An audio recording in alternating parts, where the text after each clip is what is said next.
नमस्ते, good morning. तो आज फिर से हम अपनी जर्नी को आगे बढ़ाते हुए आज के सेशन का स्टार्ट करते हैं।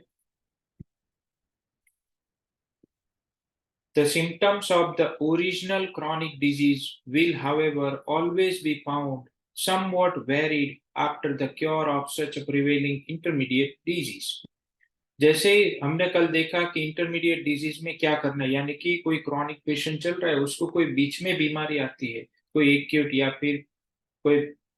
ऐसी इंटरमीडिएट बीमारी आ जाती है जैसे एपिडेमिक डिजीज, तो फिर हमें क्या करना चाहिए वो कल हमने समझा। तो अब जैसे ये इंटरमीडिएट डिजीज क्योर होता है तो उसके बाद थोड़े बहुत ओरिजिनल क्रॉनिक डिजीज के सिम्टम्स आ जाते हैं, बराबर। Will always be found somewhat varied. तो ओरिजिनल जो क्रॉनिक डिजीज के उसके कुछ ना कुछ सिम्टम्स आते हैं। Also, another part of the body will be found suffering, so that the homeopathic physician will choose his antiseptic remedy according to the totality of the remaining symptoms, and not simply give the one he intended to give before the intermediate disease appear. तो अब जब ये एक acute episode को हमने handle कर लिया, फिर जो जो सिम्टम्स आएंगे या फिर जो कुछ बचेंगे सिम्टम्स, उसका फिर से हमें न्यू एग्जामिनेशन करना है। और बॉडी का कोई अलग पार्ट भी सफर हो जाता है, वो भी हमें मिल सकता है कि भाई अब इसमें भी एक अलग से तकलीफ चालू हुई। इसीलिए होम्योपैथिक फिजिशियन को एक नई एंटीसोरिक दवाई चॉइस करनी है according to the totality of the remaining symptoms. And जो भी हमने पहले इंटेंशन रखा था कि हम बाद में ये दवाई देंगे, उसके आधार पे सिंपली वही दवाई नहीं देनी या पहले जो चल रही थी उसी को रिपीट नहीं करना। देखना है, अगर वो इंडिकेट होती है तो फिर वो आप रिपीट कर सकते हैं। When the physician is called to treat such a prevalent disease in a patient whom he had not before intended as a chronic patient, he will not infrequently find, means he will frequently find, especially if the fever was considerable, that after overcoming it by the remedies which had been homeopathically specific with other patients of this kind, the full restoration of health does not follow even with good diet and mode of living. तो जब भी physician को ऐसे ऐसे chronic disease को treat करने के लिए बुलाया जाता है, यानी कि जब भी पेशेंट हमारे पास आते हैं whom he had not before attended as a chronic patient, जबकि ये पेशेंट कोई भी हमारे पास पहला नया पेशेंट आता है, चाहे वो एक्यूट में आया हो, लेकिन उसको एक क्रॉनिक तकलीफ है ही, लेकिन हमारे पास एक्यूट बीमारी लेके आया, हमने कभी भी उसको as a chronic patient treat नहीं किया है, ऐसा पेशेंट हमारे पास आता है एक एक्यूट बीमारी लेके, he will not infrequently find, means he will frequently find कि जैसे कि ये एक कोई फीवर लेके आया, specially if the fever was considerable, तो हम क्या देख सकते हैं कि भाई हमने जो भी दवाइयाँ की उसकी, तो उसका फीवर और जो भी अगर कोराइजा कफ है तो वो तो चला जाता है, लेकिन ये पेशेंट फुल्ली रिकवर नहीं हो पाता। क्यों? क्योंकि उसके अंदर सोरा ऑलरेडी डेवलप स्टेट में आ गया है। यही बात हनुमान सर समझाना चाहते हैं कि the full restoration of health does not follow, full restoration नहीं हो पाती, इवन आप कितना भी गुड डाइट या मोड ऑफ लिविंग कर दे तो भी फुल्ली तरीके से पेशेंट क्योर नहीं हो पाता, रिस्टोर नहीं हो पाता। But incidents of another kind will show themselves, usually called after pains or secondary diseases। पर कुछ ना कुछ अलग बीमारियां उसके बाद दिखती है, जैसे कि कोई पेन रह जाता है या फिर कोई सेकेंडरी डिजीज वीकनेसेस आती है, एनीमिया आता है, कुछ ना कुछ आता है। And these will gradually be aggravated, और ये सब धीरे धीरे एग्रावेट होता है, and threaten to become chronic, और अब वो क्रॉनिक बन जाता है। Here, the homeopathic physician will nearly always have to meet a sora। यहाँ पर होम्योपैथिक फिजिशियन सोरा के साथ मुलाकात कर रहा है, which is developing into a chronic disease, जो डेवलप हो रहा है chronic disease में, and these will have to be cured according to the principles here laid out। और यहाँ पर इस बुक से हमने जो भी समझा उस तरीके से, उस प्रिंसिपल्स के आधार पे हमें सोरा को ट्रीट करना चाहिए। Here is fitting opportunity to note that the great epidemic diseases, smallpox, measles, purple rash, scarlet fever, whooping cough, fall dysentery, यानी कि winter dysentery, and typhoid, when they complete their course, especially without a judicious homeopathic treatment, leave the organism so shaken and irritated that with many who seem restored, the sura which was before slumbering and latent now awakes quickly either into itch-like eruptions or into other chronic disorders, which then reach a high degree in a short time if they are not treated properly in an antisoric manner। तो क्या है कि भाई यहाँ पर एक बेहतरीन opportunity है कि जो हमें नोट डाउन करनी है कि जितने भी ये एपिडेमिक डिजीजेस आते हैं, जैसे कि smallpox, measles, purple rash, scarlet fever, whooping cough, dysentery, typhoid, malaria, कोई भी नाम जोड़ दो, कोरोना, तो ये सब डिजीज, कोई भी एपिडेमिक डिजीज, चाहे मम्स हो या फिर HFM disease, hand foot mouth disease, बीच बीच में ये सब एपिडेमिक होते हैं। तो ये सब बीमारियां, जैसे ये एपिडेमिक बीमारियां होती है, तो वहां पर वो अपना कंप्लीट कोर्स जब करती है, और इवन विदाउट, स्पेशली कब, जब उसकी जुडिशियस होम्योपैथिक ट्रीटमेंट नहीं होती, यानी कि कोई other than the homeopathic treatment से अलावा। अब होम्योपैथिक ट्रीटमेंट मतलब ये नहीं कि होम्योपैथी की दवाई का यूज करना। होम्योपैथिक ट्रीटमेंट का मतलब है होम्योपैथी के सिद्धांतों के आधार पर दी गई ट्रीटमेंट, वो है होम्योपैथिक ट्रीटमेंट। होम्योपैथी का मीनिंग होता है सिमिलिमम, सिमिलिमम के साथ जो ट्रीटमेंट दी जाती है उसको कहते हैं होम्योपैथिक ट्रीटमेंट। दवाई चाहे होम्योपैथिक पद्धति की यूज करे, लेकिन अगर वो बिना सिमिलिमम के यूज कर रहे हैं, पेशेंट एज अ वॉल देखे बिना यूज कर रहे, तो फिर वो होम्योपैथिक नहीं होगी, वो फिर सिमिलर हो सकती है, या फिर जैसे हमने आगे पढ़ा एनेंशियोपैथिक हो सकती है, एंटीपैथिक दवाई बन सकती है, या फिर एलोपैथिक दवाई बन सकती है, कुछ ना कुछ अलग साइंस की दवाई बन जाती है, तब वो होम्योपैथिक नहीं रहती। होम्योपैथिक का मीनिंग होता है सिमिलिमम। सिमिलिमम ट्रीटमेंट से जब इसकी ट्रीटमेंट कर, बिना ट्रीटमेंट किए, उसकी न्यायपूर्वक होम्योपैथी की ट्रीटमेंट किए बगैर जब भी ऐसे एपिडेमिक डिजीज का कोर्स खत्म होता है, तो वो ऑर्गेनिज्म को छोड़ देता है, इतने इरिटेटेड स्टेट में, इतने सेकंड स्टेट में हिला देता है अंदर से ऑर्गेनिज्म की इम्यून सिस्टम को। और इससे इससे काफी लोग रिस्टोर, जो दिखते हैं कि रिस्टोर है, लेकिन उनके अंदर सूरा जो पहले स्लम्बर था, लेटेंट अवस्था में था, शांत था, वो अब जागृत हो जाता है, अवेक्स क्विकली। अब ये झड़पी से अवेकन हो जाता है, एंड ईच लाइक इरप्शंस में डेवलप हो जाता है, या फिर कोई अलग क्रॉनिक डिजीज में अवेक हो जाता है, जागरूक हो जाता है, उसका स्वरूप धारण कर लेता है, जो थोड़े ही टाइम में एकदम हाई डिग्री में पहुंच जाता है। बीपी धीरे धीरे करके 100, 200, 150 से 200 जाने में टाइम नहीं लगता है। डायबिटीज पहले 120 रहती थी, लेकिन धीरे धीरे 140 हुई, फिर 140 से कब 300 चली जाए वो पता नहीं चलता है, क्योंकि ये शॉर्ट टाइम में ज्यादा प्रोग्रेस करते हैं। जब भी सोरा अवेक होता है तो वो क्विकली अवेक होता है, if they are not treated properly in an antisoric manner। क्यों ऐसा हुआ? क्योंकि उसको प्रॉपर एंटीसोरिक दवाई नहीं दी गई।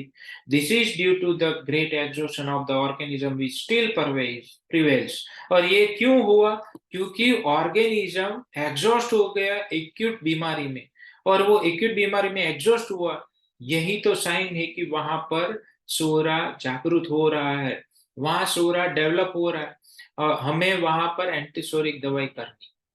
The allopathic physician, when such a patient is as frequently the case, dies after all his unsuitable treatment, declares that he has died from the sequelae of whooping cough, measles, etc. जब भी जब भी allopathic system, allopathic physician ऐसा case का सामना करता है जो कि उनके पास बार बार ऐसी घटनाएं घटती है, और जब उनकी अनसुटेबल ट्रीटमेंट से पेशेंट मर जाता है, तो डिक्लेयर करते हैं कि पेशेंट उनके कॉम्प्लिकेशन से, उनके सिक्वेली से ये मर गया। जैसे वूपिंग कफ कफ की सिक्वेली, या फिर मिजल्स की सिक्वेली, या फिर हेपेटाइटिस की सिक्वेली, कोई ना कोई ये पीछे नेम आप लगा दो, उसकी सिक्वेली या कॉम्प्लिकेशन से पेशेंट मर गया, ऐसा डिक्लेयर करते हैं। फुटनोट है कि व्हेन इरप्शन के लिए कि when such an eruption appears in an quantity, it is called by writers scabies spontaneous itch। जब भी ऐसे इरप्शन किसी भी क्वांटिटी में आ जाते हैं तो उसको स्पॉन्टेनियस इच कहते हैं। A mere chimera and non-entity, so for as far as history goes, no itch has arisen except from infection, and it cannot now arise again of itself without infection with the miasma of itch। कि जैसे Hanuman sir ने समझाया कि भाई ये सोरा जैसे ये सब बीमारियां हटती है तो जागरूक होता है, और जैसे जागरूक हो जाता है तो फिर कोई ईच लाइक इरप्शन या फिर दूसरे अदर क्रॉनिक डिसऑर्डर में रूपांतरित हो जाता है। तो सर समझाते हैं कि ये सब स्पॉन्टेनियस ईच है, और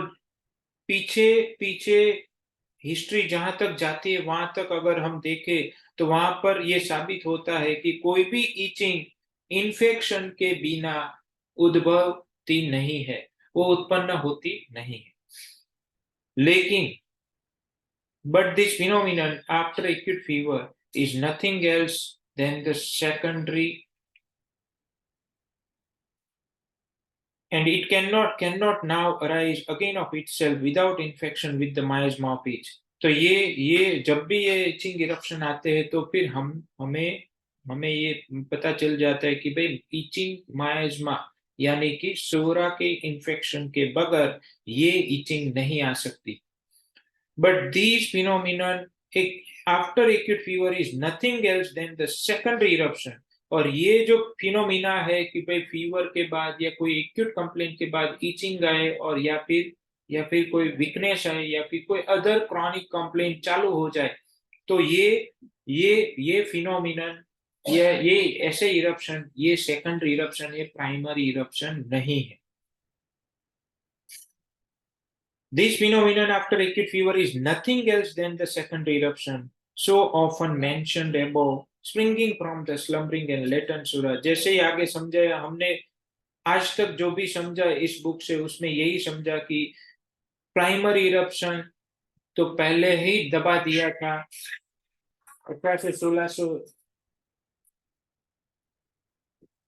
1600 की सदी में। ये सब इरप्शन लेप्रोसी के थे, वो सब दबा दिए थे। सर के टाइम से 300 साल पहले की बात है, 300-400 साल पहले। तब ये इरप्शन दबा दिए थे, लेप्रोसी को दबाते दबाते अब सिर्फ सिंपल इरप्शन रहे, इचिंग रहा। But these phenomena springing from slumbering and latent sora remaining within after the repression के बाद ये रह जाता है, और more rarely the gradual disappearance from the skin of the original eruption of each। तो ओरिजिनल इरप्शन ऑफ ईच है, उससे ये रिप्रेस्ड होके जो सोरा का पार्ट रह गया है वो है ओनली ईचिंग इरप्शन, लेकिन वो अब सेकेंडरी इरप्शन है माय डियर फ्रेंड्स। वो प्राइमरी कतई आप ये ना समझे कि ये प्राइमरी इरप्शन है, इसको हम झड़प से और सरलता से इसको क्योर कर सकते।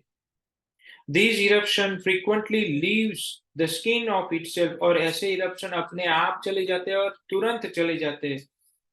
And it has never been proved that it infected any other person with the itch। और ये कतई ये प्रूव नहीं हुआ है कि ये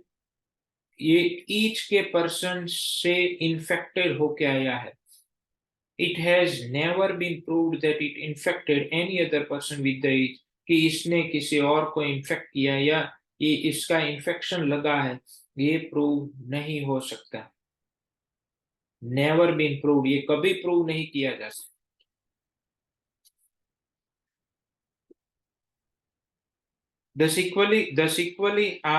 However, the sequelae are, however, the innumerable chronic diseases in numberless forms of developed sora, which have hitherto been unknown as to their origin and consequently remained uncured. ये सब sequelae जो जो हनुमान सर ने समझा है कि ये सब sequelae से मर गए ऐसा डिक्लेयर करते हैं, तो वो सब sequelae complications जो इननंबरेबल क्रॉनिक डिजीज है, जो नंबरलेस फॉर्म्स ऑफ डेवलप सोरा में आता है, उसका which have hitherto been unknown, जो अब तक किसी को पता नहीं था, unknown रहा as to their origin, उनके origin में, and consequently remain uncured, और उसकी वजह से वो क्योर नहीं कर पाए। आज भी यही यही स्टेटस है, यही स्टेटस एलोपैथी में है, मॉडर्न साइंस में है, कि सो कॉल्ड मॉडर्न साइंस, कि आज भी बीपी कैसे हो जाता है, डायबिटीज कैसे होती है, ये किसी को नहीं पता है। थायराइड कैसे हो जाता है, किसी को नहीं पता, क्योंकि ये अननोन तरीके से होता है, इसलिए इनके रिस्क फैक्टर है, कॉजेशन नहीं है। काफी ऐसे क्रॉनिक डिजीज है जिनके बारे में अभी तक उनको पता नहीं है। पाइल्स जैसे हेमरोइड, सिंपल बीमारी लो, हेमरोइड्स या अस्थमा ले लो, अभी भी उनको उनको ये नहीं पता कि भाई इसकी ओरिजिनल पोजीशन क्या है। वो सिर्फ रिस्क फैक्टर दिखाते हैं या फिर उसके एग्रावेटिंग फैक्टर आपको दे सकते हैं बुक्स में, लेकिन वो नहीं बता सकते कि भाई ये कैसे ओरिजिन हुआ, और उसकी ये पैथोलॉजी कैसे आ गई, ये नहीं समझा सकते।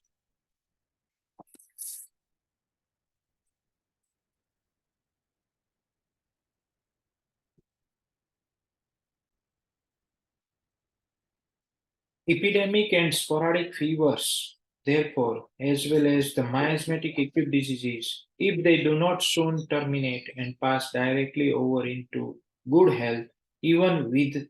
when the epidemic and acute miasmatic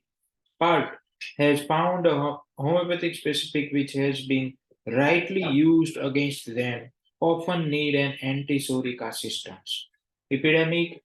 or sporadic disease, sporadic fevers, जो जो एक्यूट माइasthmatic डिजीजेज, माइasthmatic एक्यूट डिजीजेज, कोई भी एक्यूट डिजीजेज हो, इसको अगर हम टर्मिनेट नहीं करते, पास ओवर नहीं करते गुड हेल्थ में, इवन भले ही हमने उसकी एक्यूट होम्योपैथिक ट्रीटमेंट और राइट रेमेडी से की है, तो भी उसको एंटीसोरिक असिस्टेंट की बार बार जरूरत रहती है, which I have found usually found in sulfur, जिसमें हनुमान सर ने एंटीसोरिक असिस्टेंट सल्फर काफी अच्छी तरीके से यूज की है। If the patient had not used shortly before a medicine containing sulphur, अगर पेशेंट ने कुछ टाइम पहले ऐसी कोई दवाई यूज नहीं की जिसमें सल्फर आती है, तो फिर उसका असिस्टेंट सल्फर से हम कर सकते हैं। In which case another antipsoric suitable to this particular case will have to be used,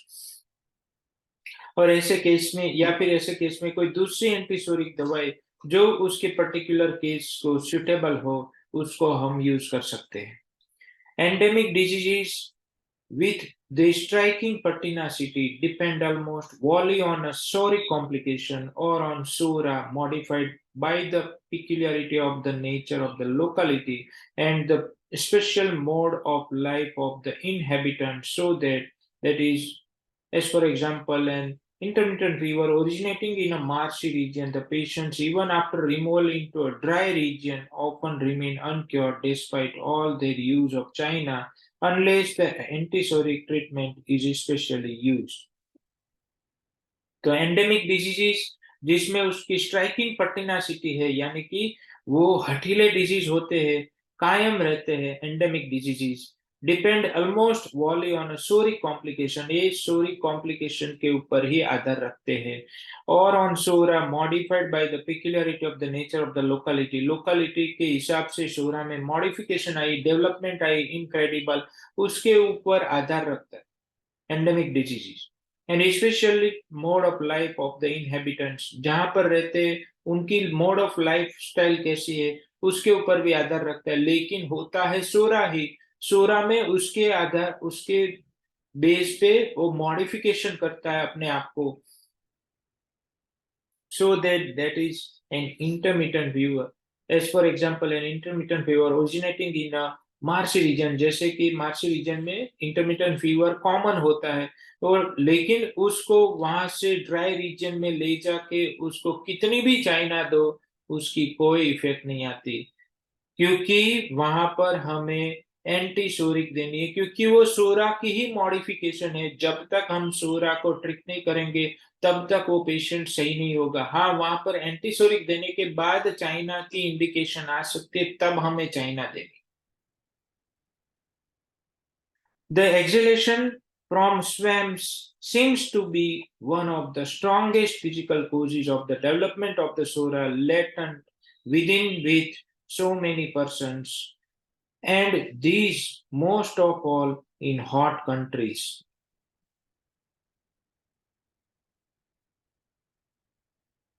तो जो भी बंद जगह होते हैं वहां पर एक्सेलेशन की वजह से जो जो ये डेवलप सोरा की डेवलपमेंट का एक स्ट्रॉन्गेस्ट फिजिकल कोज है कि भाई ये जो सबके सांस भी इकट्ठा ही होती है एक जगह पे, उसकी वजह से सोरा की डेवलपमेंट होती है, एक मेजर कोज है ऐसे एरिया में।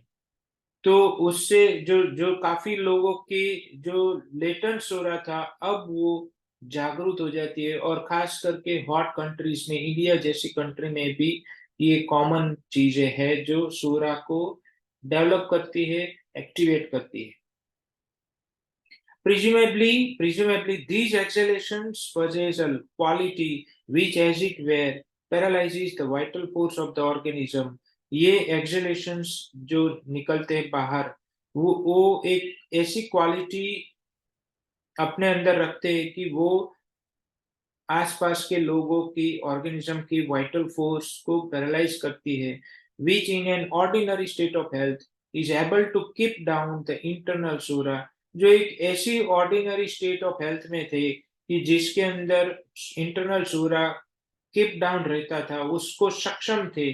विच always endeavours to manifest itself, और सोरा ऐसा है कि जो हमेशा प्रयास करता रहता है अपने आप को मैनिफेस्ट करने का, and thus predisposed to putrid and nervous fevers, और इसकी वजह से ये उसको पैरालाइज कर देता है, इसलिए ये अब प्रीडिस्पोज हो जाता है पुट्रिड फीवर या फिर नर्वस फीवर या कोई भी अलग तरीके के फीवर या एक्यूट डिजीज या फिर क्रॉनिक डिजीज में ट्रांसफर होने के लिए प्रीडिस्पोज हो जाता है।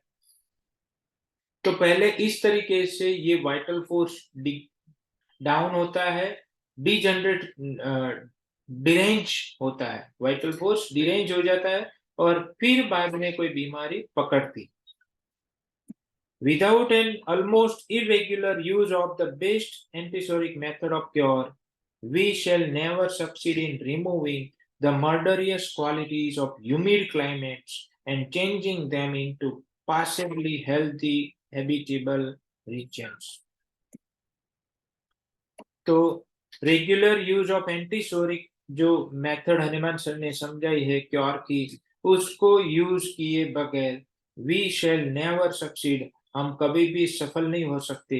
इन removing the murderous qualities of humid climates. ये जो ह्यूमिड क्लाइमेट्स जैसे सूरत में है, बॉम्बे में है, इस यहाँ पर ह्यूमिडिटी ज्यादा रहती है क्योंकि यहाँ सी कोस्ट एरिया लगता है। तो यहाँ ऐसे कंट्रीज में, ऐसे एरियाज में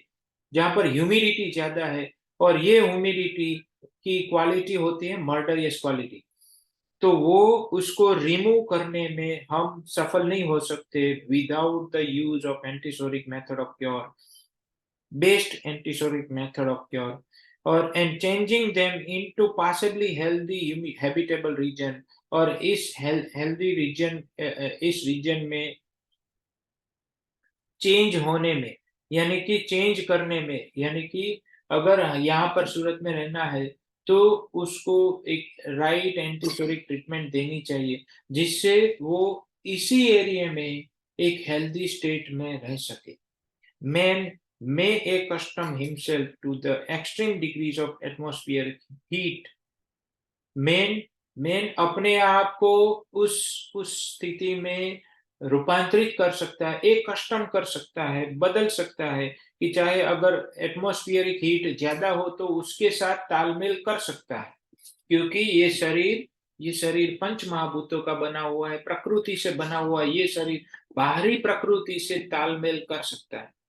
as well as to the most violent cold, चाहे बाहर जितनी भी ज्यादा ठंडी हो या जितनी भी ज्यादा गर्मी हो, उसके साथ तालमेल बिठा सकता है। And can live joyous and healthy in both extremes, दोनों दोनों एक्सट्रीम्स में एकदम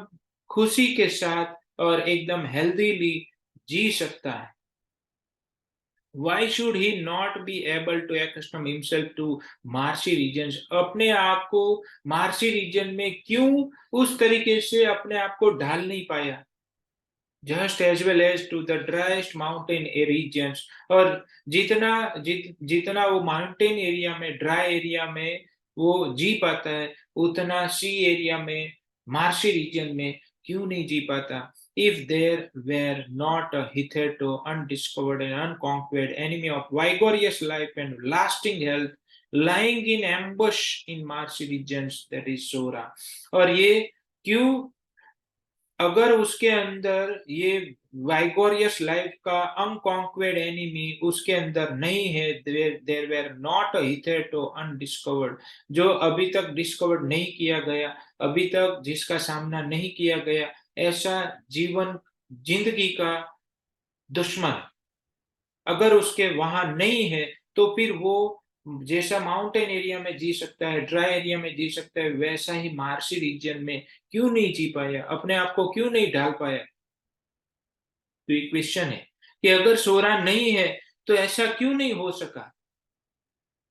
क्योंकि बॉडी तो इसी प्रकृति से बनी है, उसके अंदर सभी पांच तत्व है, और ये अपने उसी पांच तत्व जब बाहर का कोई रूप होता है तो उसके साथ तालमेल क्यों नहीं रख पाता? अगर ये इसी से ही बना है ये शरीर पांचों तत्वों से, तो उसी पांचों तत्वों में ये क्यों नहीं हेल्दीली जॉयसली रह पाता है? क्योंकि उसके अंदर सोरा है। तो ये क्वेश्चन है कि अगर सोरा नहीं है, अगर आप ये मानते हो कि ये सोरा सब कुछ बकवास है, सोरा नहीं होता है सब चीजों में, अगर सोरा नहीं है तो ये लोग कहते हैं कि लाइफस्टाइल डिजीज, अगर लाइफस्टाइल डिजीज है तो बॉडी ऐसी बनी हुई है कि ये प्रकृति से बनी हुई कोई भी चीजों को वो एकस्टम कर सकती है, क्योंकि उसी से तो ये हमारा शरीर बना हुआ है, पंच महाभूतों से बना हुआ ये शरीर उसको धारण क्यों नहीं कर सकता जो उसी से बना हुआ है? अगर ऐसा है कि ये सोरा की वजह से नहीं है तो फिर ये क्यों नहीं कर पाए? क्योंकि पूरा जो जो एनिमी है लाइफ का, वाइगोरियस लाइफ का एनिमी है, वो है सोरा। एविल थॉट, बराबर, evil thought, false perception, evil perception, ये इसी से ही हम अपने आप को अलग किए जा रहे हैं कि मैं नहीं कर सकता,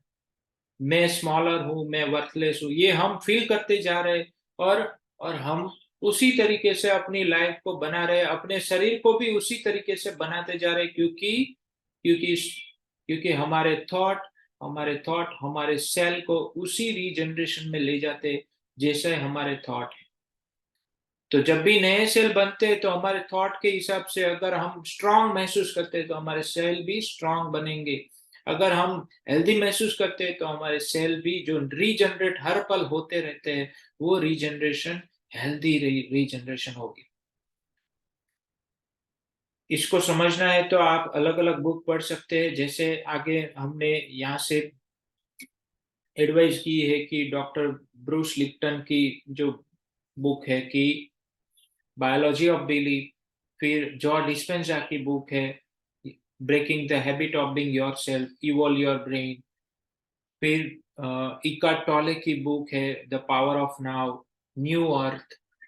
और फिर लुइसे की बुक है you can heal your life. और ये सब अलग अलग बुक्स है जहां से आप इस ये पूरी अंडरस्टैंडिंग को एक एक बेहतरीन बेस दे सकते हैं कि भाई ये कैसे क्या समझाना चाहते हैं हनुमान सर सूरा के माध्यम से, और हम इसको कैसे आज के दिन में समझ सकते हैं, डॉक्टर हैमर की अंडरस्टैंडिंग को साथ में ले सकते हैं। तो ये सब कुछ जब दिमाग में होगा तब हम इस सूरा को बेहतरीन तरीके से समझ पाएंगे आज के हालात। Wherever psora lies latent within, जहां पर सोरा अंदर लेटेंट स्वरूप में है, and how frequently is this the case, और ये कितने केस में होता है, बराबर, ये क्वेश्चन मार्क है काउंट्स में कि भाई ये कितने केस में ऐसा होता है। तो हनुमान सर तो ऑलरेडी आगे कह चुके कि लगभग सभी केस में, सब मेरे अलावा इस दुनिया में और कोई नहीं है जो सूरा से मुक्त हो, ऐसा हनुमान सर आगे बता चुके।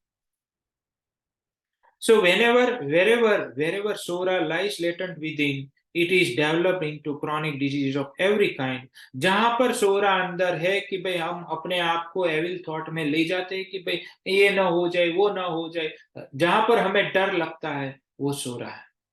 तो जब तक अंदर सोरा का एक सूक्ष्म पार्ट भी रहेगा, हम किसी छोटी सी छोटी बात में भी अगर कुछ ना कुछ डर आया, छोटा सा भी डर आता है, इनसिक्योरिटी आती है, तो फिर हमारे अंदर सोरा है। तो वो सोरा जब तक है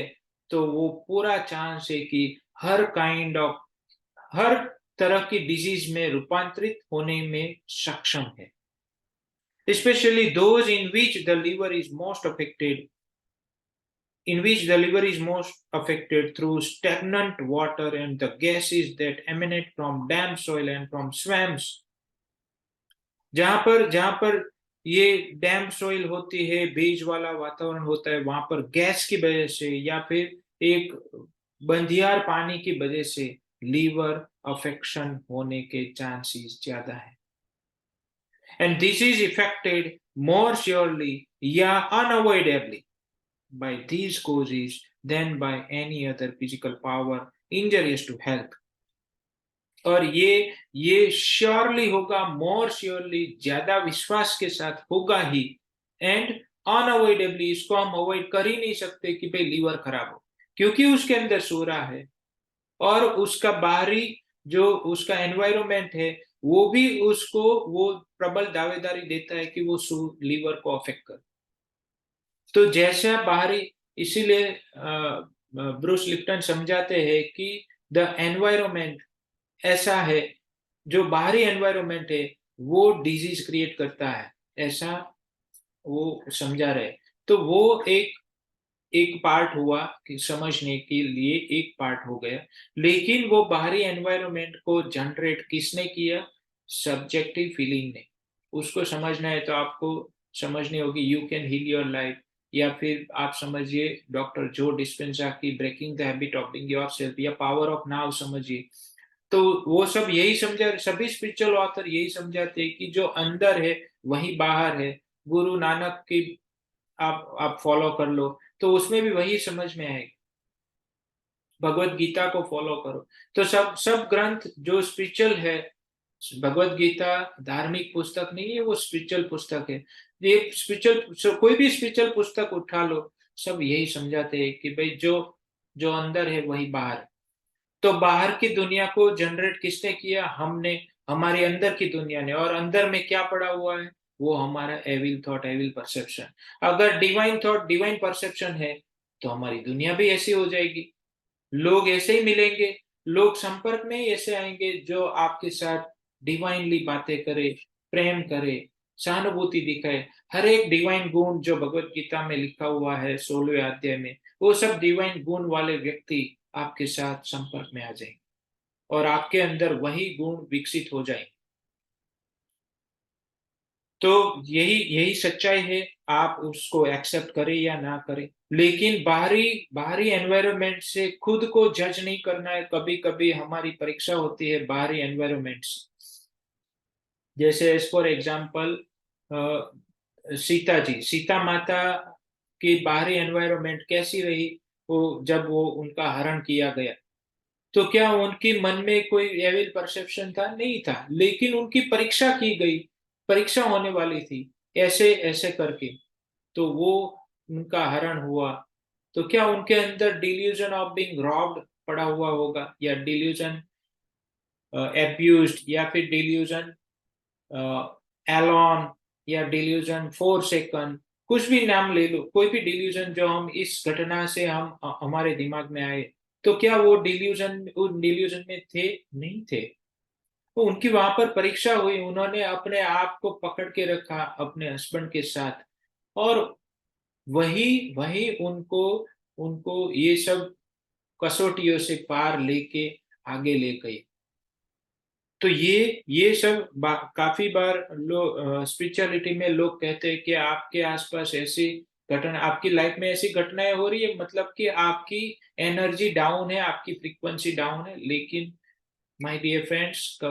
ज्यादातर ऐसा होता है कि भाई हाँ, ये ऐसा नहीं है कि एनवायरनमेंट ऐसा है तो आपकी ये डिल्यूजन है, लेकिन ये एक माध्यम है, उससे हमें समझना है कि अंदर क्या चल रहा है। बाहरी एनवायरनमेंट एक माध्यम है जिससे हम अंदर के एनवायरनमेंट को समझ सकते हैं।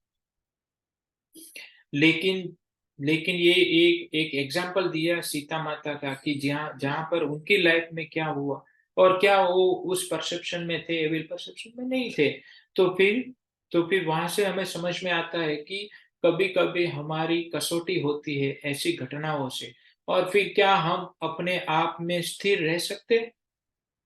तो फिर अगर स्थिर रह जाएंगे, तो फिर धीरे धीरे करके हम अपनी लाइफ से, उन पड़ाव से आगे निकल के कहीं काफी दूर चले जाते हैं, जहां से हमारी हमारी उन्नति होती है। तो काफी स्पिरिचुअल बातें हैं, बराबर। होम्योपैथी एक डिवाइन साइंस है, स्पिरिचुअल साइंस है, उसको समझने के लिए वाइटल फोर्स एक स्पिरिचुअल है, इटसेल्फ स्पिरिचुअल है, तो उसको समझने के लिए स्पिरिचुअलिटी चाहिए। The latest symptoms that have been added to a chronic disease which has been left to itself and thus has not been aggravated by medical mismanagement are always the first to yield in an antipsychotic treatment. तो latest symptom जो chronic disease में अभी नए symptom आए कुछ दिनों से,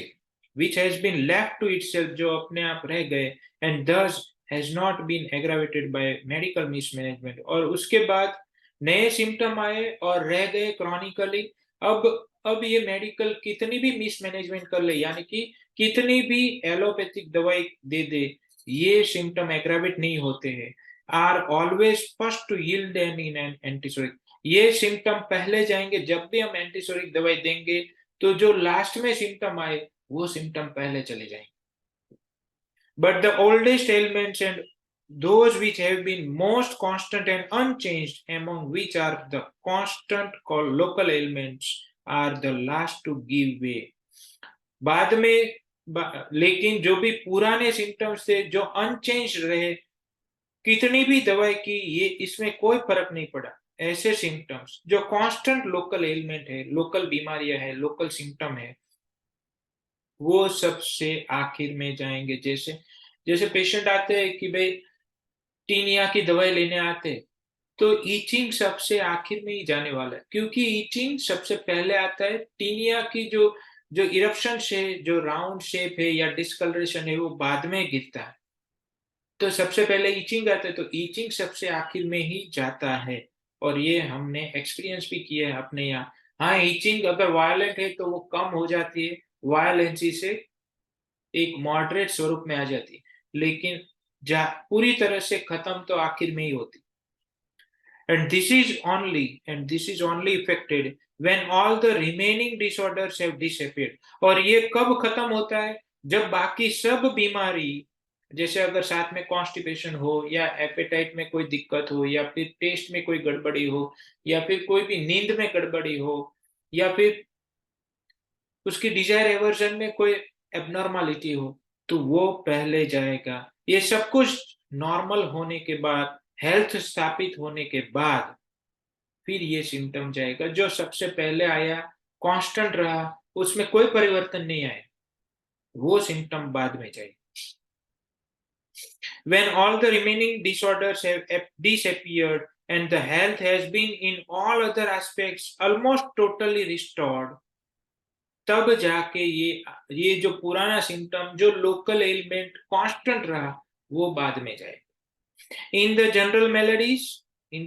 melodies, विच कम इन repeated attacks, जैसे कि periodic attacks of hysteria, conversion, different types of epilepsy, conversion etcetera, ये जनरल मेलेडी कहते हैं क्योंकि उसमें पूरी बॉडी साथ रहती है। तो ऐसी बीमारियों में क्या होगा, द अटैक्स में quickly made to cease by suitable antipsoric, suitable antipsoric से ऐसे अटैक तुरंत बंद हो जाते। But to make this cessation reliable and lasting, the wall indwelling sora must be completely cured. और ये जो जैसे एक अटैक आ रहा है, एपिलेप्सी का अटैक आया, उसमें आपने एंटीसोरिक दी तो तुरंत वो अटैक बंद हो जाएगा। लेकिन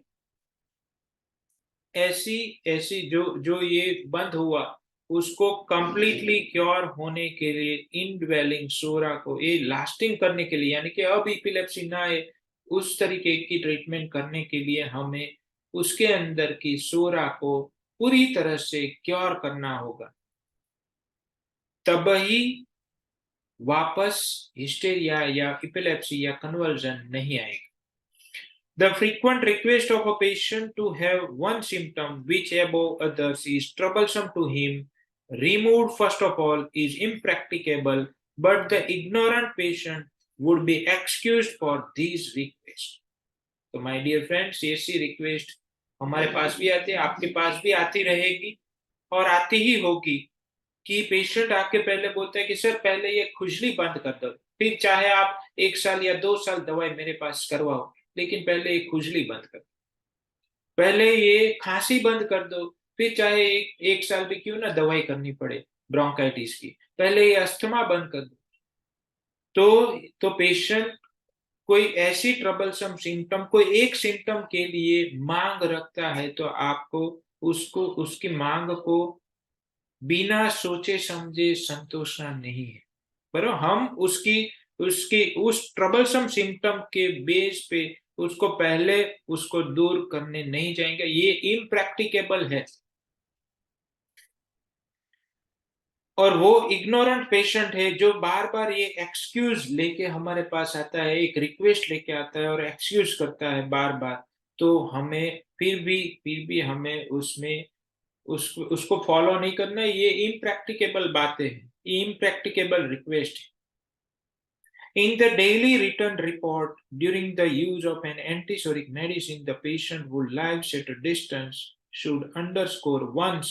for the information of the physician those incident symptoms during the day which after a considerable time or a long time he has now felt again for the first time. तो daily return report यानी कि जो दूर रहते हैं उन patients की बात करते हैं कि उनको डेली एक रिटर्न रिपोर्ट फिजिशियन को देना होता है कि रोज क्या क्या चेंज हुआ, उसका एक अंडरस्कोर देना होता है कि पहले मुझे सीवियरिटी के हिसाब से आपको उसको स्कोर दे देना है कि भाई इतना हो तो इतना स्कोर लिख लो, इतना हो तो इतना स्कोर, तो उसके हिसाब से उसको डेली रिपोर्ट बनाना है कि हर एक कंप्लेंट की सीवियरिटी के हिसाब से उसको स्कोर देना। Those incident symptoms during the day, कि पूरे दिन में ये इंसिडेंट के सिम्टम कितने आए, कितनी सीवियरिटी के साथ आए, उसके हिसाब से डेली का score banana. Which after a considerable time or a long time he has now felt again for the first time, और ये पहली बार जब आया तब और अब इतने दिन के बाद कैसा फीलिंग हो रहा है उसको नोटिफाई करना है। But those which he never had before, और जो पहले पहले उसको जो सिम्टम आए थे, यानी कि पुराने सबसे पहली बार जो हुआ था वो बंद होके लेटेंट होते होते आज फिर से दवाई के बाद आज फिर से आया, तो उसके नीचे अंडरलाइन करना है, उसको अंडरस्कोर देना है कि भाई ये पहले ट्रीटमेंट के पहले था, बीमारी जब शुरुआत हुई तब ऐसे सिम्टम थे, अब वो वापस आए। बट दोज, मुझे तो बार बार ऐसे पेशेंट जिनको हम राइटली ट्रीटमेंट देने में सक्षम हो जाते हैं, तो वो पेशेंट बार बार आते हैं कि सर ऐसा मुझे पहले था, 3 साल पहले था, अब ये वापस आया। तो ऐसे तो बार बार हमें सामना करना पड़ता है। but those which he never had before and which he first felt on that day, he should underscore twice. तो वहां पर हनुमान सर ने उनको समझा दिया होता है पेशेंट को कि जो आपके पुराने सिम्टम जो आए उनके नीचे एक लाइन देना है, और जो नए सिम्टम है जो आपने कभी फेल्ट नहीं किए उसके नीचे डबल लाइन करनी है। The former symptoms indicate that the antisoric has taken hold of the root of the evil. यानी कि जो पुराने सिम्टम जो पहले फेल्ट किए थे 3 साल पहले, 5 साल पहले, 10 साल पहले जो उनको हुआ था वही सिम्टम फिर से आए, तो उसका मतलब ये है कि हमारी एंटीसोरिक दवाई ने उस बीमारी को जड़ से पकड़ लिया है, and will do much for its thorough cure, और ये काफी कुछ उसको संपूर्ण तरीके से क्योर करने में, संपूर्ण क्योर करने में काफी कुछ करेगी। बट द लेटर, लेकिन जहां पर नए सिम्टम आए जो पहले कभी नहीं फील किए लाइफ में, ऐसे सिम्टम आए, if they appear more frequently and more strongly, अगर वो सिम्टम ज्यादा हो, अगर वो सिम्टम बार बार आए और काफी सिवियरिटी के साथ आए, स्ट्रांगली आए, तो give the physician a hint that the antipsoric, और वो क्या हिंट देता है फिजिशियन को, वो हिंट देता है कि उसकी antipsoric was not selected quite homeopathically, यानी कि उसकी एंटीसोरिक क्वाइट सिमिलिमम नहीं है, and should be interrupted in time, और उसको बीच में ही रोक सकते हैं, and replaced by more appropriate one, और उसको फिर वहां पर एक बेहतर सिमिलिमम देनी है। तो आज की जर्नी को हम यहाँ पर स्थगित करते हैं, फिर कल से जुड़ेंगे यही जर्नी को हमारे इस प्रैक्टिकल पार्ट को कंप्लीट करने के लिए, फिर से हम जुड़ेंगे। तब तक के लिए थैंक यू, धन्यवाद, गुड बाय, टेक केयर।